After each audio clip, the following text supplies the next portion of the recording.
அவருடைய பின்புலமா கண்டிப்பா இன்னைக்கு ஆளுங்கட்சி தான் சார் இருக்கும். அந்த சார் யாராகவும் இருக்கலாம். கூட இந்த ஃபோட்டோல இருந்த சாரா, இல்ல வேற யாரான்னு இன்னும் நமக்கு தெரியல கரெக்ட்டா. ஆனா இவங்களோட பேக்கிரவுண்ட் கண்டிப்பா இன்னைக்கு இருக்கிற ஆளுங்கட்சின்னு தான் சார் சொல்றாங்க எல்லாருமே. ஏன்னா வர்ற தகவலுக்குமே அப்படிதானே சார் வருது. இப்ப சாதாரணமா நான்லாம் போய் நின்டுட்டு, இப்ப ஸ்டாலின் ஐயா பக்கத்துலயோ, உதயநிதி சார் பக்கத்துலயோ போய் நான் ஃபோட்டோ எடுத்துற முடியுமா? நான் யாரு, என்ன ஏதுன்னு யாரும் கேட்க மாட்டாங்களா? வாம்மா வந்து நின்னு ஃபோட்டோ எடுத்துட்டு போன்னு சொல்லிருவாங்களா? எங்களுக்குள்ள ஒரு நல்ல க்ளோஸ் ரிலேஷன்ஷிப் இருக்குங்க சார். இருக்க போய் தான் இவ்வளவு விஷயங்கள் இருக்கு.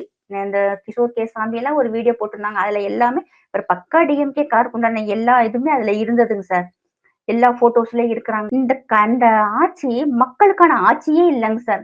கஞ்சா விக்கிறவன், கொலை செய்றவன், கொள்ளையடிக்கிறவன், இப்படி பாருங்க பகல்லலாம் ஒரு வேல, ராத்திரில ஒரு வேல பார்க்குறவனுக்காவும் முட்டு குடுத்துக்கிட்டே அலையுறாங்க சார். என்னைக்கு இவங்கலாம் மக்களுக்கான ஆட்சி செய்ய போறாங்கன்னே தெரியல. ரொம்ப வருத்தமா தான் இருக்கு இதெல்லாம் பார்க்கும்போது. கவலையாவும் இருக்கு. இனிமேலும் மக்கள் என்னைக்கு புரிஞ்சு இவங்களலாம் வீட்டுக்கு அனுப்பி, நமக்கு ஒரு நல்ல ஆட்சி வரப்போகுதுன்னு தெரியலங்க சார்.